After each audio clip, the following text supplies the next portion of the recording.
vừa thơm vừa bổ nè, để mình ăn với cơm. Hôm nay Bình Khuyên chia sẻ một món ngon từ cà tím. Cô bác anh chị em và các bạn quan tâm món ăn này thì cùng vào bếp và nấu nha. Chào cô bác anh chị em và các bạn. Món cà tím này sẽ có một trái cà tím 350g, 70g thịt nạc có mỡ có nạc mình xay nhuyễn, một cọng hành lá, vài cọng ngò rí. Ăn cay được thì anh chị em và các bạn lấy ớt hiểm, còn không thôi thì mình lấy cái ớt này là ớt sừng đó. Thêm 10g tỏi, 20g củ hành tím. Gia vị có một muỗng canh dầu hào 15ml hay là khoảng 15g, một muỗng canh nước tương cũng 15ml luôn, 1/2 muỗng cà phê bột nêm với lại 2 muỗng cà phê đường hay là 2 teaspoon. Chị em nào ăn cay thì mình nên cho một chút xíu bột ớt cay với lại 2 muỗng canh nước là 30ml đó. Sau đó cái mình quậy tan. Cà tím thì chắc là anh chị em và các bạn cũng biết, khi mình để ra ngoài chút xíu là nó bị đen. Để không bị đen mình lấy trong đây là 1 lít nước, rồi cho vào đây khoảng 2 muỗng canh muối. Mình có thể cho giấm hoặc là chanh đều được. Mình cho 2 muỗng canh luôn là 30ml. Cà tím anh chị em và các bạn sẽ cắt tùy theo kích cỡ mình thích nha. Cái trái cà này mình sẽ cắt ra làm 3, một đoạn dài khoảng 6 hoặc là 7cm. Sau đó cái nào mà chưa cắt á, mình ngâm liền vào trong nước. Anh chị em và các bạn sẽ để cái đầu lớn lên trên, cái đầu nhỏ xuống dưới. Sau đó mình cắt những cái đường sọc caro khoảng 8 ly hoặc là 7 ly hoặc là 1cm cũng được luôn.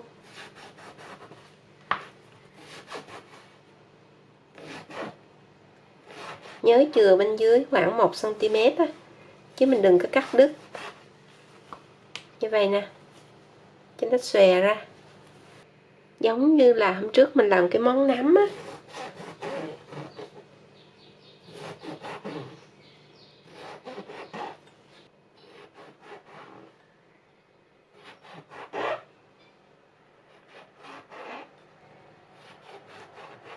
Như vậy nè.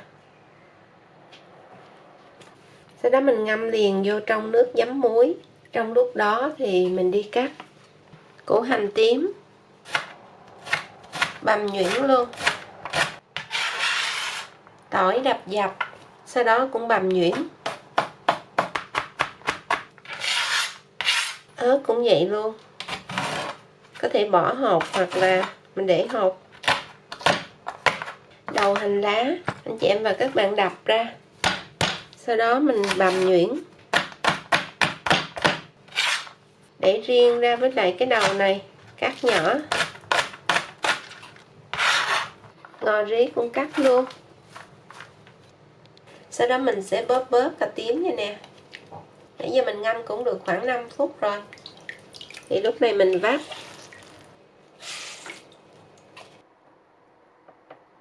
Do mình chỉ hấp trong thời gian ngắn, thành thử ra mình nấu ít nước.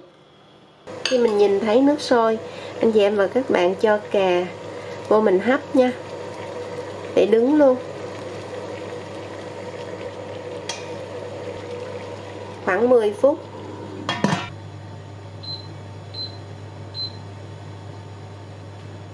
Tranh thủ thời gian trong lúc hấp cà mình sẽ nấu sốt. Mở bếp lên, cho vào đây 1 muỗng canh dầu ăn. Chờ dầu nóng, mình sẽ cho hành tím trước. Mình để lửa lớn luôn. Sau đó anh chị em và các bạn đảo thấy nó nhẹ tay rồi đó, thì lúc này mình cho tỏi nè, cho luôn cái đầu hành trắng. Mình chừa ớt lại, phi cho đến khi nhìn thấy nó nâu vàng. Tắt lửa, cái mình cho ớt với lại ngò với hành lá vô. Sau đó cho ra tô. Thịt mình cho vô, cho khoảng 2 muỗng canh nước. Anh chị em và các bạn nấu lửa lớn, đảo cho cái thịt nó tơi ra. cho đến khi nhìn thấy thịt chín rồi. Lúc này cho sốt. Lúc này cho một muỗng canh chanh hoặc là giấm. Để lửa nhỏ. Sau đó mình sẽ lấy 1/3 muỗng cà phê tinh bột bắp hoặc là tinh bột khoai tây hoặc là tinh bột năng. Mình cho vô 2 muỗng canh nước lạnh đó. Các anh chị em và các bạn nhớ quậy cho nó tan ra. Rồi cho vô trong cái sốt này. Nấu lại cho cái sốt nó sệt. Mình để ở đây. Lửa nhỏ luôn.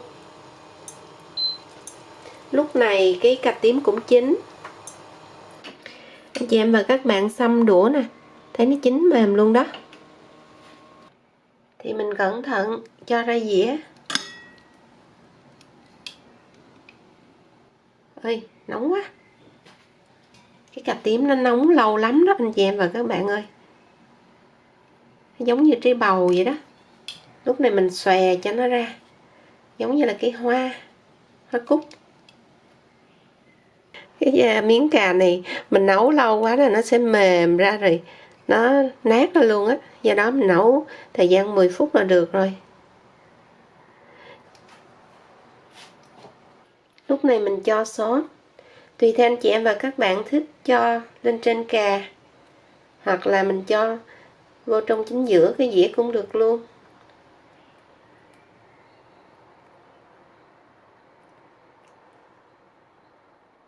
Cà tím,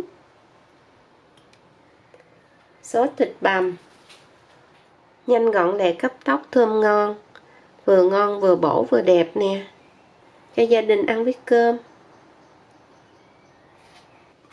Thơm ngon bổ rẻ, Văn Khuyên vừa chia sẻ xong đến cô bác anh chị em và các bạn món cà tím. Và chúc nhà nhà cùng có món ngon. Bây giờ xin chào tạm biệt và hẹn gặp lại ở video kỳ tới. Mình cho thêm ngò trang trí nè. Nhanh gọn dễ nấu, vừa thơm vừa bổ lại vừa đẹp nữa. Ngon ghê chưa? Một chén cơm nóng hổi.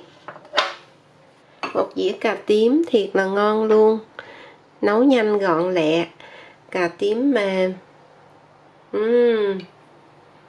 Cái vỏ cà nó vẫn giữ được màu tím này anh chị em và các bạn mình.